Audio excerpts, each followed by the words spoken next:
Good evening, everybody. This is Kelly Williams. I'm one of the moderators for tonight from our ECI committee, and we have two great cases today and hopefully will lead to some great discussions.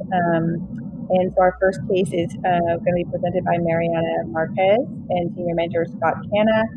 Both of them are from the University of Pittsburgh, and then Adriana de Jesus from NIAD. So take us away with our case. Okay, thank you so much.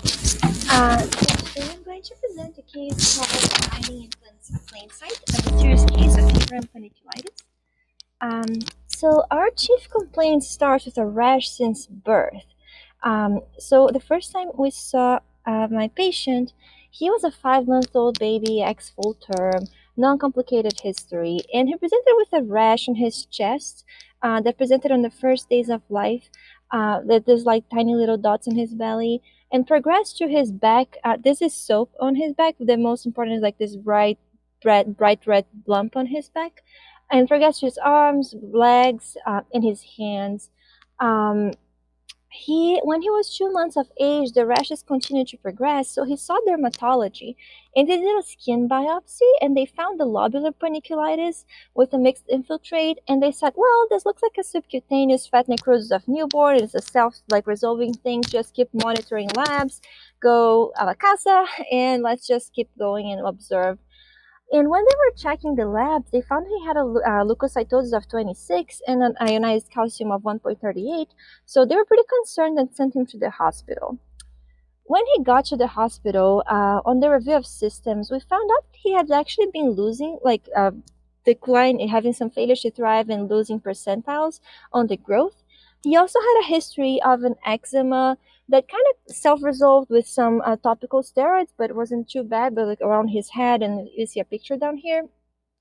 He was also getting increasingly fussy, and mom had some episodes where she measured and felt that he felt warm, but he never had a measured temperature of like a fever.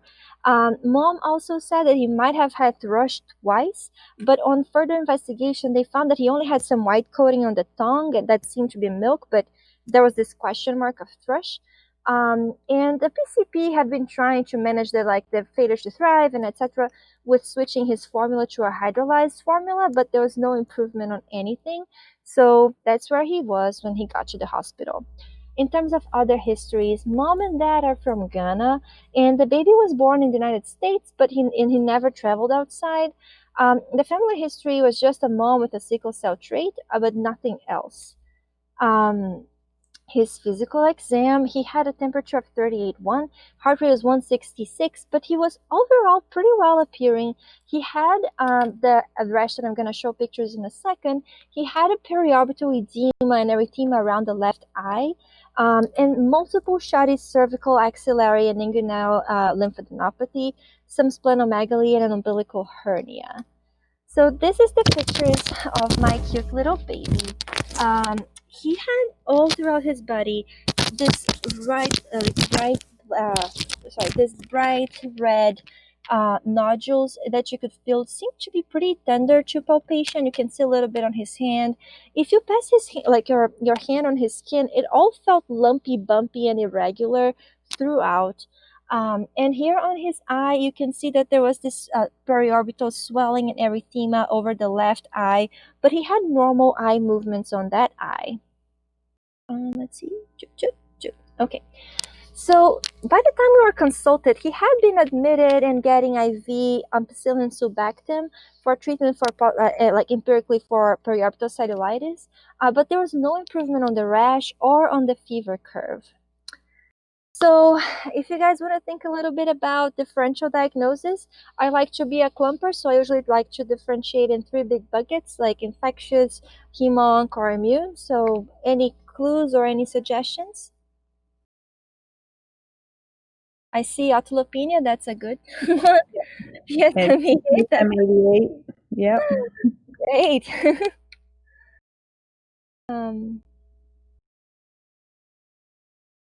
Any other suggestions?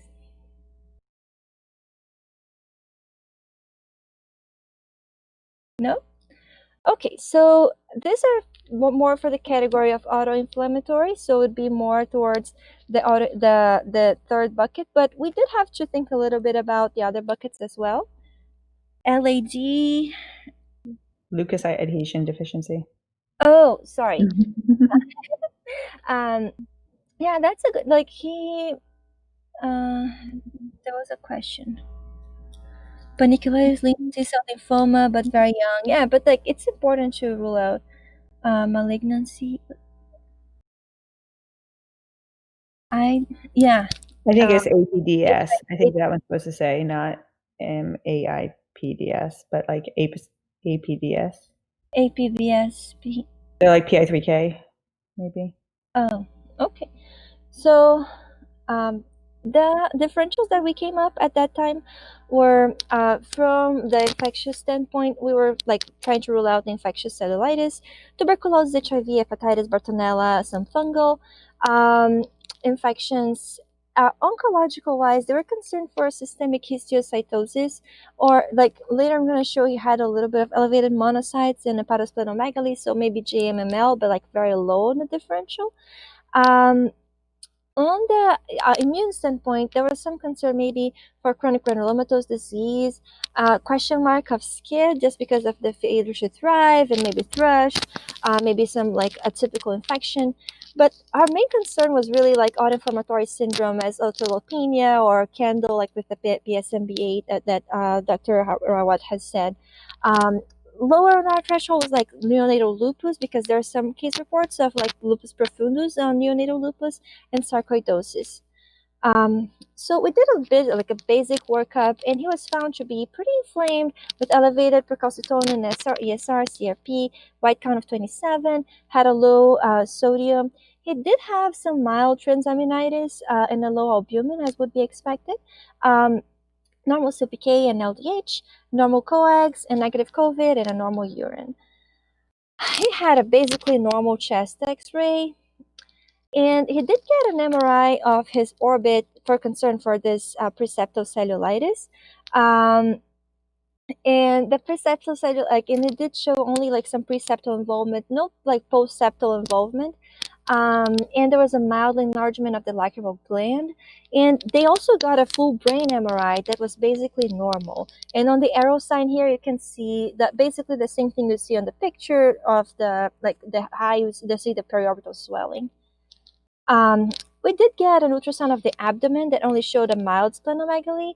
We did a skeletal survey looking for the histiocytosis that was basically normal, no lytic lesions. We got an echo that was normal. And on a little further workup, we got lymphocyte subsets. They were basically all elevated except for the mildly low CD8. He had an elevated total IgG. He had a normal neutrophil oxidative burst. Infectious workup was all negative, like negative PPD, Bartonella, HIV, Lyme, all the things. Our autoantibodies were all negative as well. We did get this anti-smooth muscle antibody because of the transaminitis that later got a little worse, and it was positive at 1 to 40, but had negative other autoantibodies that would be associated with liver disease. So at this point, most of the other the differentials of infection and malignancy seem to be lower on the differential, but we actually needed to have a piece of tissue to be a little sure about the other things. So we did biopsy everything. So we got a biopsy of his skin on the periorbital area that there was the most inflamed, and there was this neutrophilic lobular panniculitis with a mixed dermal inflammation. So the picture on the top, it just shows more the dermal inflammation but the lower part shows this is like the deep dermis, just so you have an idea of how inflamed his the fat was. It's just like really very marked inflammation on the panniculitis. The panniculitis. His liver biopsy was also one of the weirdest things ever. There was just this mixed neutrophilic infiltrate everywhere you looked, just dead liver cells. CD3 should be 30, not 3%. Oh, sorry, I can go back there and CD3. You are right. It was 30. I'm sorry.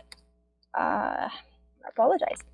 So the liver just showed like all dead liver cells and a lot of neutrophil infiltrates and some cholestasis and bile duct damage and a ductal reaction. Thankfully, there was no fibrosis, but it was pretty early on that we got this biopsy done. We got a biopsy of the bone marrow and lymph node. The lymph node also had some neutrophilic inflammation. This is a picture of the lymph node, and there was some disorganization. But the most important thing was there was no sign of infiltration by a Langerhans cells, histiocytosis, or on any neoplastic process. And all the cultures for all these tissues came back negative for infection. So once we were more reassured that this was not cancer, this was not infection, now our next step would be to actually start immune suppressing him to try to control his immune system, because now we are more concerned about an autoinflammatory process. We gave him a trial of anakinra and had no interference with his fever. And I'm not showing here, but his LFTs just spiked to 1,000 after we started the anakinra. So we stopped the anakinra and started him on steroids right after the biopsies. And as you can see here nicely, after we started the steroids, he just effervesced and he was feeling much better. So now that we did rule out other things, we're thinking about inflammatory disease. We were planning on sending a whole exome looking for the genes that would cause a similar syndrome with this neutrophilic panniculitis. And as it was said here before, the complements were normal. And sorry about that. Complements were normal. I don't know if I put that before. So the first one that we wanted to rule out, and it kind of looked a lot like him, would be this chronic atypical neutrophilic dermatosis with lipodystrophy and elevated temperatures. That's called CANDLE. And these are the genes that are usually associated with CANDLE syndrome. So the PSMB4, PSMA3, PSMB9, PSMB8, and POMP. And there are other genes that are associated with a candle-like phenotype, which is like this a lot of inflammation and neutrophilic panniculitis and lipodystrophy. So autoimmune deficiency, SAMDL9, D9L, TRAPS, DATA2, MEFV, TNF-3. So all these other genes can present somewhat similarly to what we are seeing. But because things are not as easy as they like, his exome was actually pretty frustratingly non-helpful at first. He had a sickle cell trait that we knew he had, and there was this gel-solin heterozygous mutation. We were initially kind of excited about it because it was a de novo mutation, but it is associated with this Finnish type amyloidosis that doesn't really seem similar to his presentation. So for now, let's just ignore it because we have more things to talk about. But it doesn't seem to contribute to his phenotype. So, since we did not have a mutation that we were expecting, we did decide to send him an interferon score because he did seem like one of the interferonopathies, like CANDLE. So this is an interferon score that was done by Dr. Gobek-Mez and Dr. De Jesus at the NIID. So looking at 28 genes that are regulated by usually interferon, we can see here the comparison of healthy controls, patients with NOMID who are more like an IL-1 mediated disease, so they're pretty inflamed but not really mediated by interferon, so they serve as negative controls. And here are patients with CANDLE, they have pretty high interferon scores. Patients with SAVI have pretty high interferon scores. And here is our patient. So he is not as high as another CANDLE patient, although he's still within the realm, but he is more, he does seem to be more mediated by interferon, that you can see the difference between NOMID and the healthy controls. So another step that we wanted to see is that there are, looking at the interferon scores, from the 28 genes, all the genes seem to have some binding sites for STAT1, but 3 of the genes seems to have this specific binding site that's stimulated by NF-kappa beta. So there is a way to kind of see a ratio for the interferon scores based on, to try to have an idea if the patient had a disease that is mediated by interferon and mediated by NF-kappa beta. So if the interferon score is more than 0.15, it indicates that the disease seems to be mediated by the NF-kappa beta pathway. And if it's less than 0.007, it seems to be mediated more by interferon its own, not necessarily by NF-kappa beta. So I'm so sorry, it's kind of tiny here, but comparing here patients with healthy controls NOMID, they have like a normal, like a lower interference score. If you compare here, patients with candle, actually they have a lower ratio of this NF kappa beta, because it is more mediated by interferon, but not necessarily by NF kappa beta. But all these other patients here who are shown as patient 1, 2, 3, and males, they do have higher interference scores, and this disease is actually called NEMO and NDAS. And if you see here the star, I'm just kind of plotting my patient. His score was 0.28, so he'd be kind of like in line with these other patients.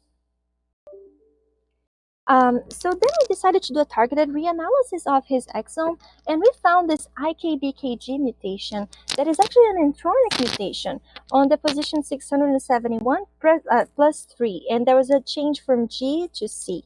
So this mutation specifically has not been reported before, but looking at the other patients who have been described as this NEMO NDAS disease, we can, we can see here that we had patients who were described on 671 plus 1, plus 2, and plus 5. So our patient is right in the middle of the mutations who have been described.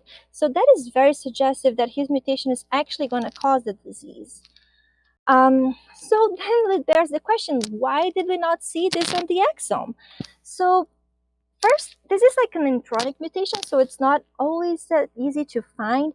And to complicate matters further, NEMO even have a pseudogene. So usually the exomes do not have a really great coverage about for the NEMO gene. So we actually need to have a targeted sequencing. They have to have a high degree of suspicion to look specifically for it. The teams at the NIH were able to develop a pipeline that actually masks the pseudogene, so you can actually get a better read on your NEMO, on your actual NEMO gene to catch more of this mutation. And another thing that we were now talking about, it being a splice site mutation, an intronic mutation, how do we know that's actually causing anything? So here on the picture on the right, I took this from Dr. De Jesus' presentation when she was presenting some female patients who presented with this disease. And here we're seeing the frequency in which they, when doing the read of the gene, how frequently do they skip the exon 5? So the two whole, each of these columns is a specific, a separate patient. The two all blue ones here are healthy controls, so all the times they did read the exon 5. And the next three patients, the green, brown, and purple, are female patients. So about half the time they would skip the exon 5. And the male patients, most of the time, were like the purple, pink, and gray. Most of the time they did skip the exon 5. We did not do this specific study for our patient, but there is this max ENT scores that is kind of like a predictor to see if a specific mutation, if a specific sequence is more or less likely to become a splice site. So if you see the reference for the specific piece where the gene or the mutation of our patient found, the max ENT score would be 7.97, showing that most of the time this should be a place where there should be a splicing site. They should stop here the intron and start the exon. Look, with the mutation for our patient, that score dropped to 1.02. And I'm sorry for my 2 hours of sleep from the past days with a lot of MISC consults, but I wrote here the other way around, but it just means that the higher your number, the higher the chance that you're going to splice at that site. So our patient actually has a mutation that seems to not cause the splicing, adequate splicing of the gene at that location. So talking a little more about this disease that was recently described, they usually present with lipodystrophy and panniculitis that's very similar to my patient. They present with the conical teeth that we see in NEMO deficiency. They can have ocular infarcts. They have facial lipodystrophy and nodular rash. And then talking a little bit more about the NEMO gene, the NEMO comes from NF-kappa beta essential modulator. I don't think we did the RNA sequencing performed yet. It is on the list of things to do. um, so So the NEMO gene has been the NF-kappa beta essential modulator, and it's also known as IKK gamma. It is an X. It is located on the X chromosome, and on the immunology world, you guys know him as the associated with several different immune deficiencies. So this is a new presentation of like an autoinflammatory phenotype for these patients. And just so you have a quick overview of the NF-kappa beta pathway, so right here in the middle, we see the IKK gamma, which is like the NEMO, which is a modulator of the expression of NF-kappa beta. And just one thing, if you guys remember from the autoimmune deficiency that we're talking about, also kind of works in the same pathway. So that's why, like, it kind of explains a little why they have similar phenotypes. So they initially described patients were like more males, but then later on were found more females. And they present like with this candle-like presentation. Interestingly, for the patients who are described, there are some patients with low IgG and IgMs. Some patients developed low B cell counts with time. They had hepatosplenomegaly. There was one patient with a history of ITP and like requiring IVIG, but 50% of the patients didn't really have any major infections, even though they had a mutation on a gene associated with immune deficiency. All of them had like panniculitis, lipodystrophy. There were some episodes of basal ganglia calcifications and uveitis. On the like reported patients that we have so far on the literature, there were some patients who had a partial response to adalimumab, some partial response to cyclosporin, some partial response to mycophenolate, and not really responding as well to tofacitinib. So where is our patient right now? Right now he's 8 months old and cute as a button. He's on adalimumab 10 milligrams every 2 weeks. Prednisolone 1.8 milligrams per kilo. We have not been able to get it down. We also started him on a baricitinib 2 milligrams per kilo and dapsone 1 milligrams per kilo. We've been trying to get his Humira up to weekly, and maybe get rid of the dapsone. He has cleared up his skin. His inflammation has mostly resolved, but it has been really hard to control his liver inflammation. His ASC and ALT has been mostly around like 400, 500. Maybe now with this last set of labs, it might be starting to get better with the Humira, but it's still kind of early to tell. So our next steps for him is actually trying to figure out the good regimen to kind of keep his inflammation under control and the liver, and see if we can get him down on the steroids because he's still a pretty high dose. And now I'll be taking questions with Dr. Canna and Dr. De Jesus. This is Kelly. Megan Cooper asked a question, which I think is going to lead us into a good discussion. And it looks like Dr. Jesus is going to hopefully address it. But Megan Cooper was asking about the patient's mosaicism, which I think was on one of your slides, and specifically if most of the patients are mosaic, and if so, what types of cells have the mosaicism.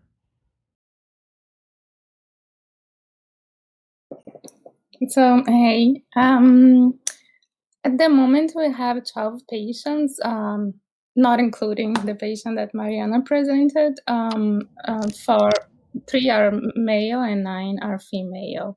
And then in regards to mosaicism, within the female patients, these 9 female patients, we have evidence that only one of them had a very low allele fraction in the whole genome sequencing reads. It was only 3.5%.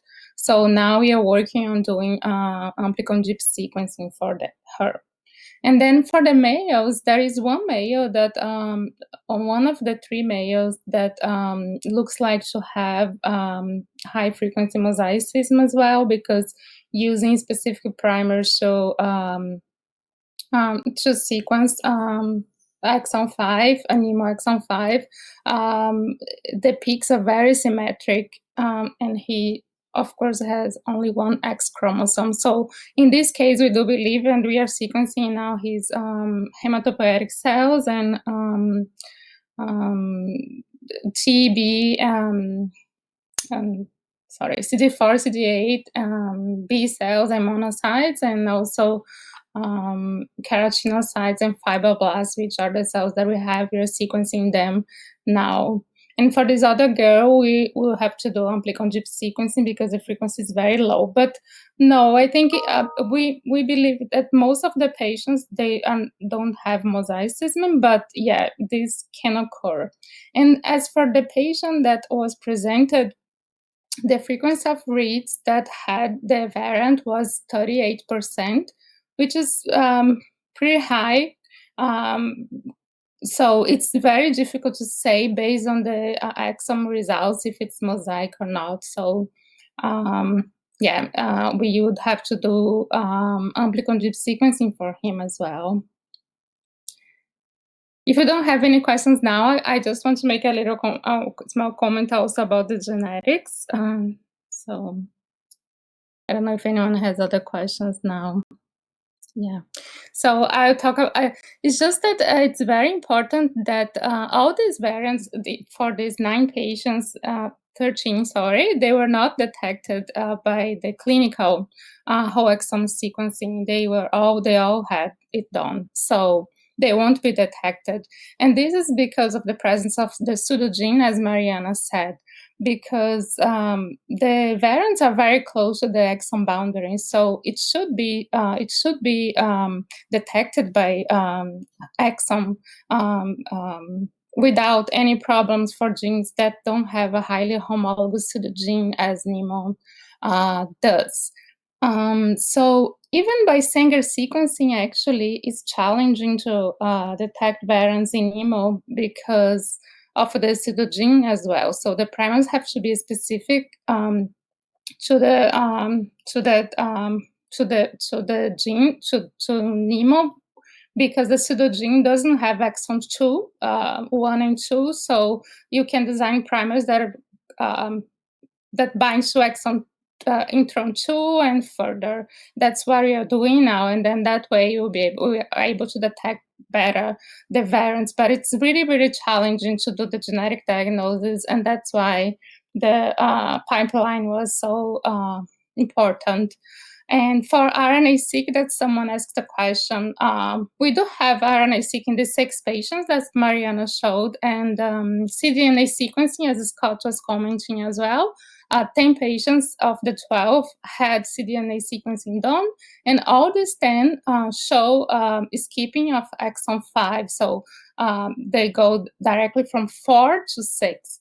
But in this case, because it's just cDNA sequencing, we don't know yet the percentage of how many are wild type and how many are skipping exon 5, but we are going to do PCR to quantify that better. Should I answer this other question here? So for Amit, we are not sure, actually. We are not, sorry? Oh, no, go ahead. Oh, yeah. I was going to say, this is Scott Canna. NEMO has both ubiquitinase, deubiquitinase, and scaffold functions. And it's not entirely clear, what exon 5 is doing to all of those. So actually, the person doing the most functional work is at a biochemistry level is probably Eric Hansen in Indianapolis. I don't think that he's quite nailed that down yet. And then Pooja's question about stem cell transplant. To our knowledge, no one has yet been transplanted. There's a patient in Houston who was about to be transplanted, but then got COVID. So I think she's sort of back on the wind-up list there. And our patient, it seems as though, is likely to be headed back home to Ghana in a couple of months. And so we've not quite exhausted all of our non-transplant options, and it seems unlikely that we're going to be able to find out whether he would respond to transplant. But at least some of these patients are headed that direction.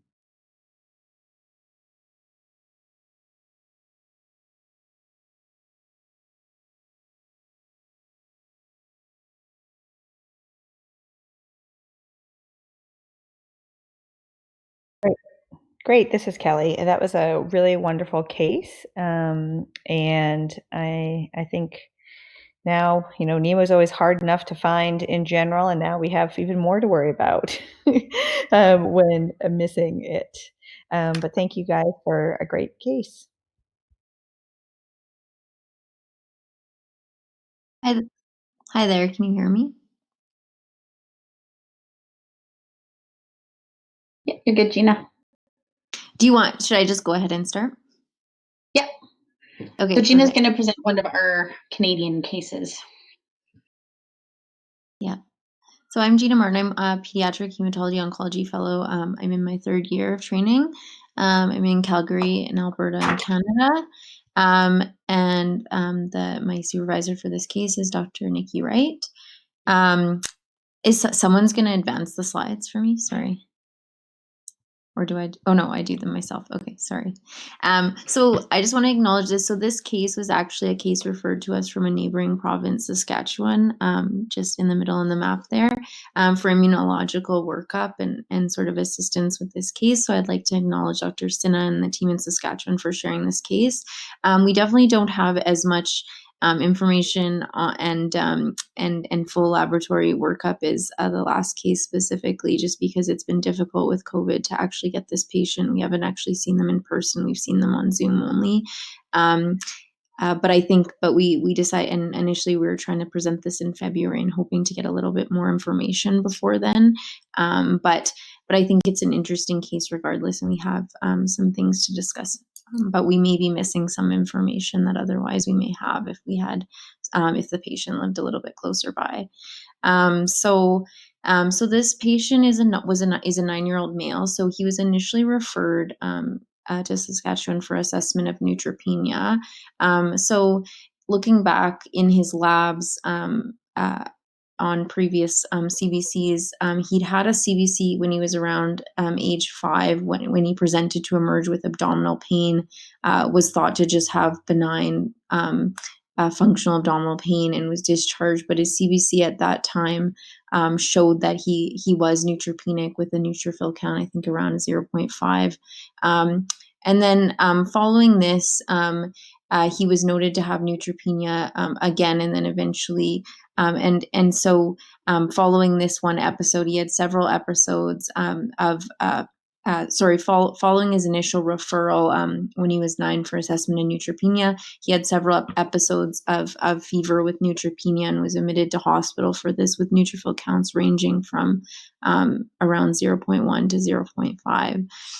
Most of these episodes weren't associated with any significant infections. One of them, he did have RSV and had some minor respiratory symptoms, but no other source. And then one episode, he had 2, what were described as 2 red and tender skin nodules on his abdomen that broke open and discharged some pus. So kind of a local skin infection that were positive for Staph aureus that was sensitive to methicillin. And all the other episodes, there was no identifiable source. So he kind of had this pattern where he would have routine, he would have sort of periodic fevers and then get admitted, and it was found to be neutropenic, received a short period of antibiotics, and then was discharged home after infection was ruled out. On his further infectious history, he did have a perianal abscess when he was 3.5 years old. That required incision and drainage, and he didn't have blood work at that time, so we're not clear if he was neutropenic then. He also had a local infection to his earlobe following a piercing while he was neutropenic. And then his only other history was that he had some numerous dental caries and had dental surgery under general anesthetic, which is unfortunately not rare for children. And then he did have a history of numerous episodes of acute otitis media as a younger child, but never actually required any tympanostomy tubes, and hadn't had one since early elementary school. The only other history was that he had some molluscum contagiosum from about the age 4 to 6 that then eventually spontaneously resolved. And everything else in his history, infectious history, is fairly benign. His other past medical history was that he was a term infant. He really had no complication. His birth weight was normal, or was 6 pounds. He did have a history in early childhood of having some speech and motor delay.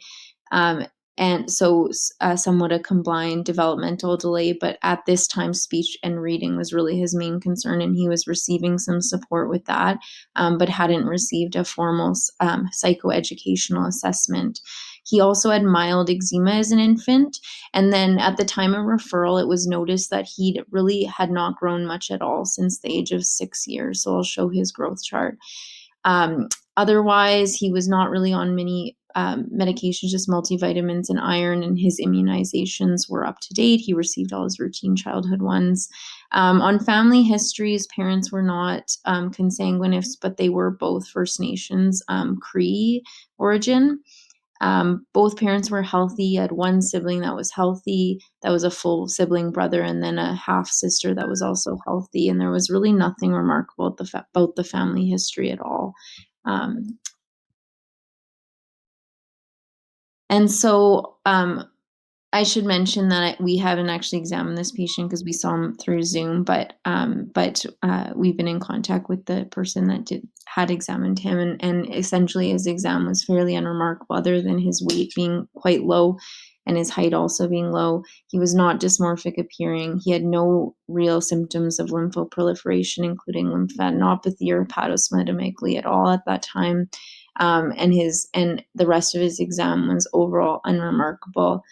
His skin had healed. He did have those lesions when he was in hospital, but they'd healed, and otherwise a really normal exam. So this is what his growth chart looked like when he was referred. So we kind of had really dropped off in the weight.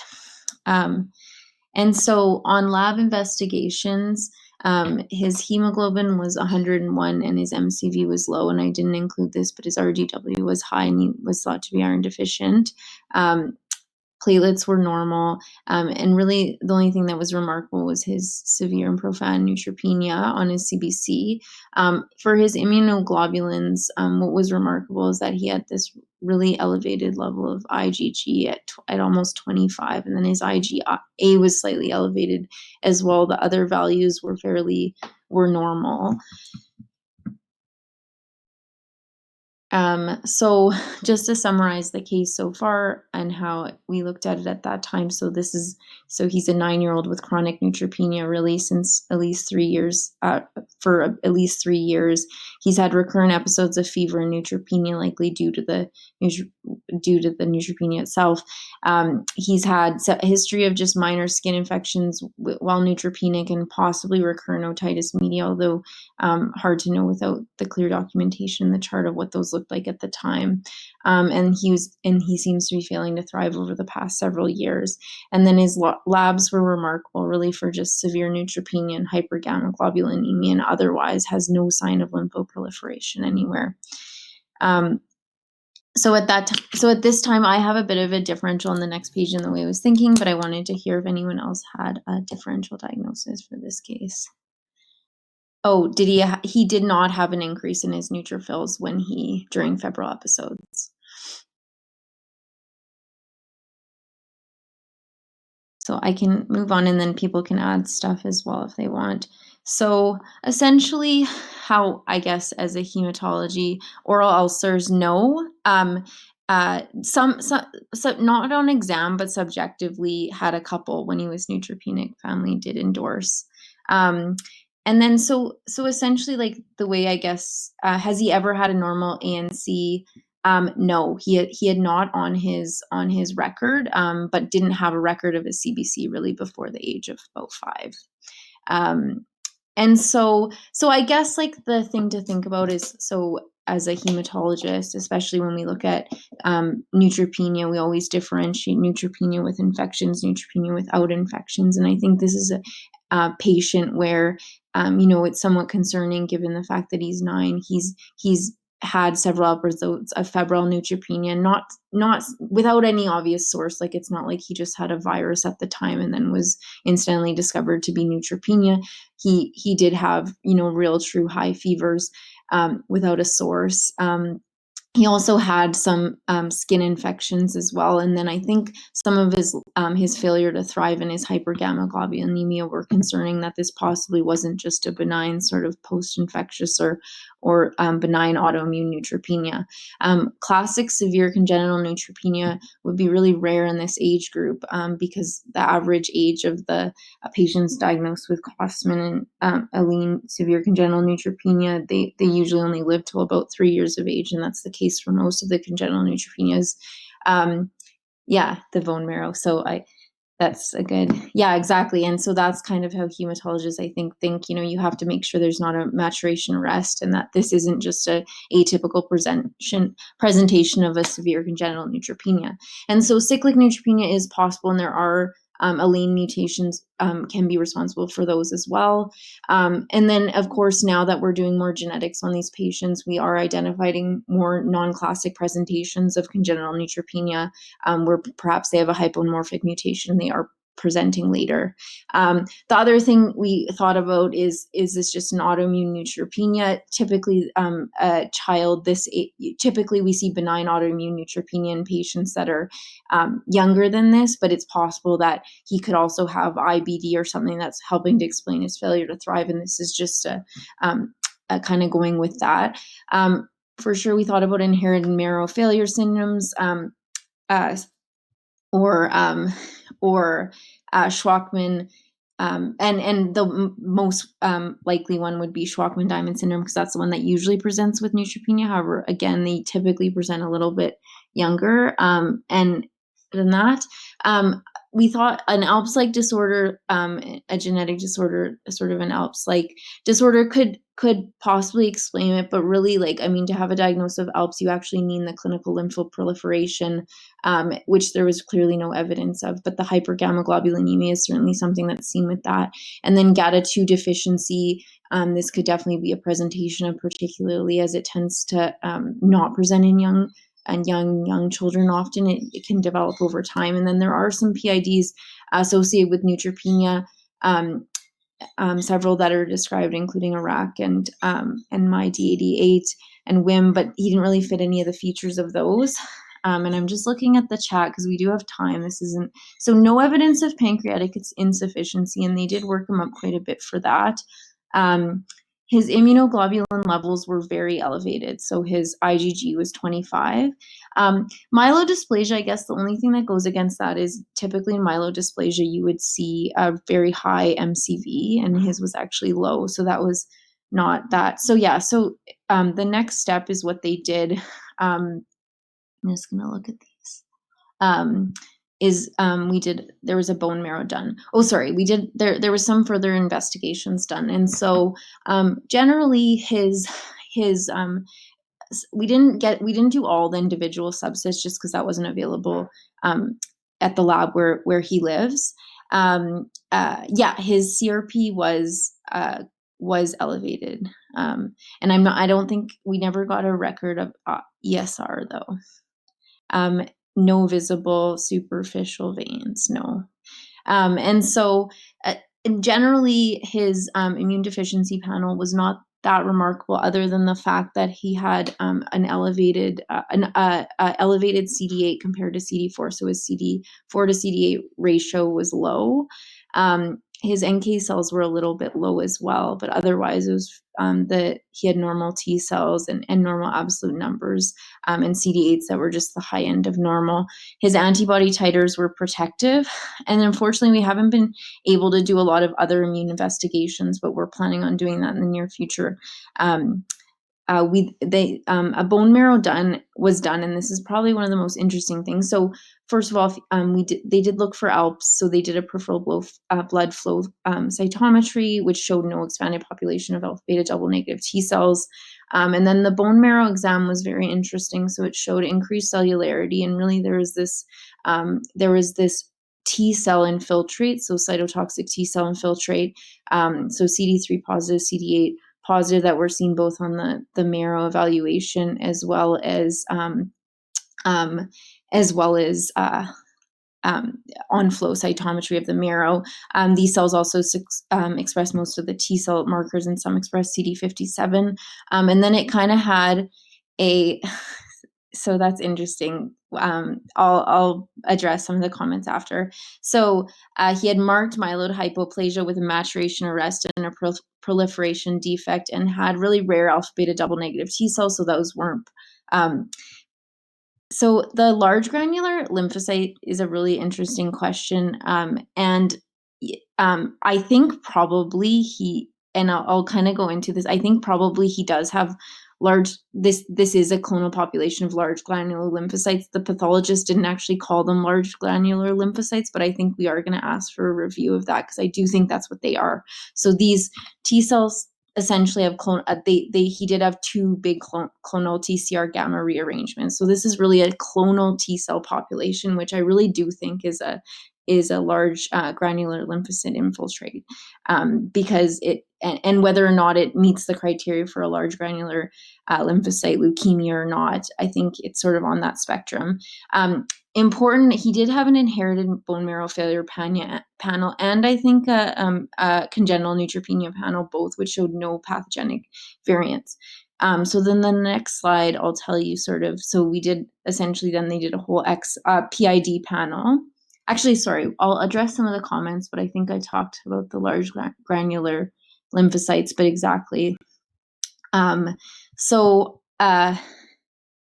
So essentially there was an exome, and this showed that this patient is homozygous for, that's interesting, someone just said that. So it's an interesting thing. So the primary immune deficiency panel did cover this, but actually the neutropenia and the bone marrow failure panel we looked does not cover ADA2, which is actually too bad, because neutropenia and pure red cell aplasia and bone marrow failure is actually a really commonly recognized presentation of this disorder. So this showed that this patient was homozygous for an ADA2 mutation at this position, which they stated was likely pathogenic due to where it was. It was a splice site acceptor variant in the major spliceosome. It's never been described before, but they did think it was pathogenic given where it was. And so, given his presentation in our literature search, we do think that this is most likely in keeping with this disorder that's known as deficiency of adenosine deaminase 2, which I'll talk a little bit about, and the relevant of LGL. So this disorder was first described in 2014. I saw actually one in my residency. It's an autosomal recessive condition. It leads to a loss or decreased expression of the ADA2 gene, which used to be called the CIC-R1 gene, which is also called the cat-eye region, but the preferred term is the ADA2. So ADA2, it's a little bit hard to study because it's not actually expressed in mice, but they're starting to elucidate the function more. So it's expressed in all cells, particularly myeloid cells, and it's mostly secreted by monocytes. So unlike ADA1, which actually acts intracellularly, and when it doesn't function, the metabolites build out and cause damage, this one actually predominantly acts extracellularly, almost like a growth factor in a signaling molecule. The function isn't entirely understood, but there are some things that they are beginning to understand about it. So this is a summary. This is sort of the three functions that they think ADA does. So definitely on monocytes, it acts in an autocrine manner to sort of stimulate the differentiation of macrophages to an M1 anti-inflammatory. An M2 anti-inflammatory. And so the lack of ADA2 leads to sort of a more M1 macrophage, which is more pro-inflammatory. It also has a function, neutrophils, to promote their function and secretion of cytokines and interaction with other immune cells. And then they believe it also has a role to play in endothelial integrity directly, which explains some of the main features of it. So the major, so when this disorder was first described, the main clinical manifestations of DATA2 are more of a rheumatological vasculitic type presentation with signs of systemic inflammation, including fever, polyarteritis nodosa, which is medium vessel vasculitis, early onset lacunar strokes, and livido racemosa, which is a picture here on the left. However, there's in recent reports, there's really an expanded phenotype of data too, including really sort of other multi-system manifestations, and it's almost like it can lead to anything. And so I think, it's interesting. So for example, it can lead to sort of liver disease, nodular regenerative hyperplasia. The GI disease can actually look very similar to a CVID-like picture, and then it can also have renal manifestations, either similar like a small vessel glomerulonephritis, as well as other larger vessel renal artery abnormalities, and then the hematological immune manifestation are obviously what's the most interesting to me, and which I'll talk about a little bit more. So this was actually published just this year, I think by a group at Boston Children's Hospital, and I thought it was really explained it well. So they did genotype phenotype correlation. I think they had about a little bit over 20 patients.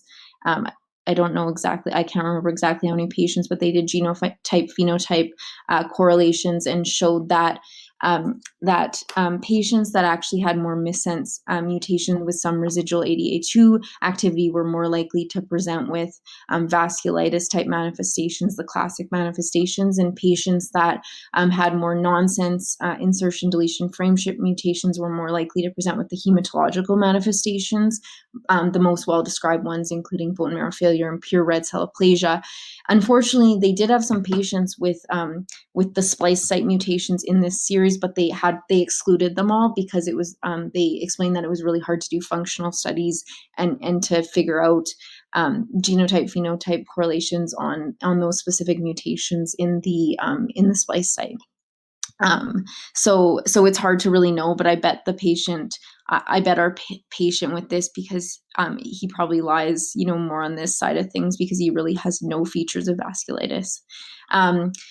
So these are sort of and when series have looked back at their patients, actually hematological and immunological manifestations are not rare, and they've been described sort of in up to 40%, even in subtle ways, and even in patients that do have vasculitic features. So the most common immune manifestations include hypogammaglobulinemia, decreased memory B cells, and mild lymphopenia.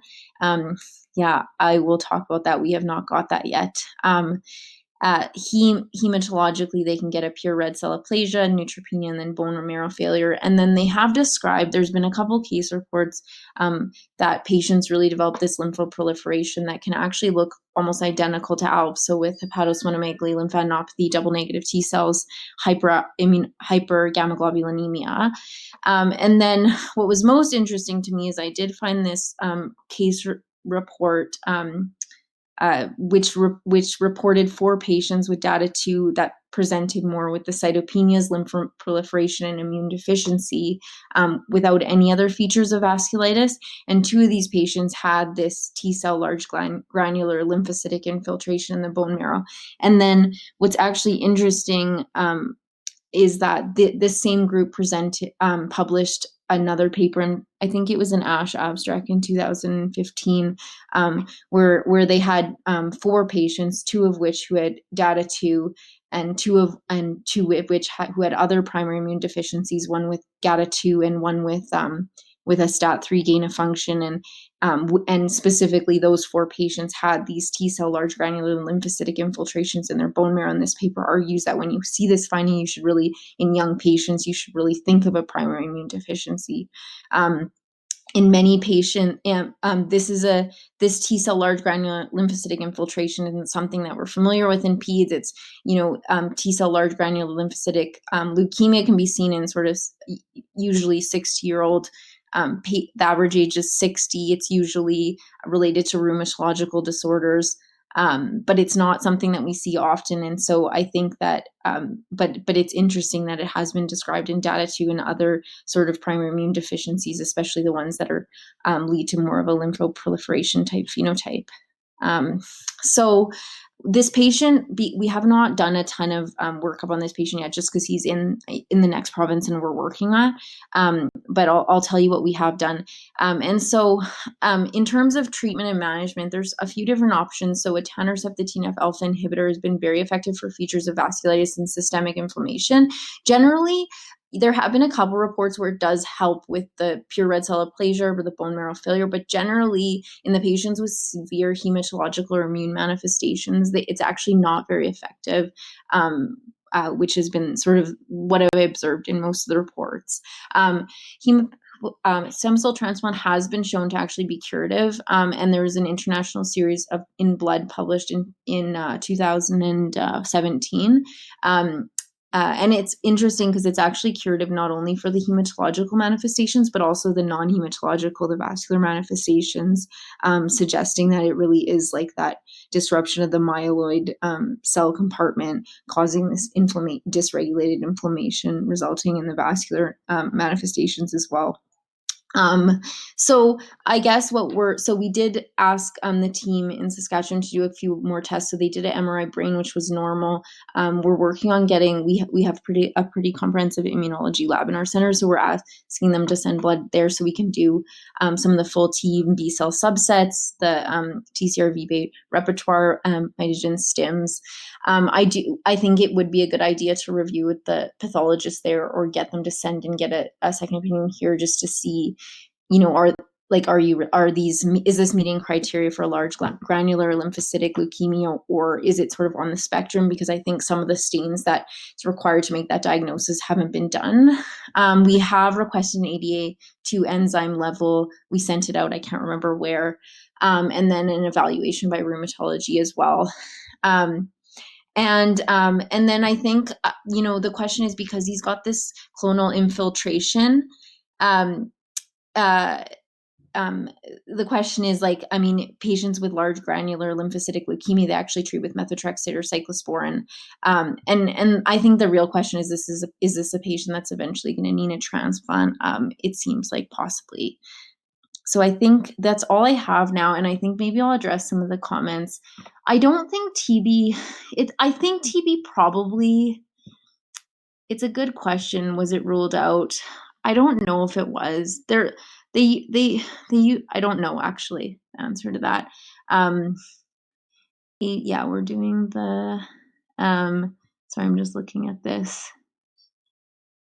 I think the IgG was high because I think that is something that they see in LGL as well. I think it's just that this clonal T cell population just is so pro-inflammatory and just stimulates this because that's also something that they see in ALPS as well. And does anyone else have any questions or comments? Well, it's Nikki, I think, comments as well on anybody's thoughts with regards to treatment. We've been hesitant to put him on GCSF, just with concerns with that clone in his marrow and whether or not it would make things worse. And the other question is to treat his LGL with things like methotrexate or cyclosporin, which we would generally treat older patients with LGL leukemia with, versus the etanercept for the ADA2 deficiency. And I think the other question is, at what point do we send this kid to transplant, or if he needs a transplant? Our thoughts were to start with the etanercept and see how things go and monitor his marrow closely. But if that population worsens or there's any more marrow problems, we would probably go to transplant.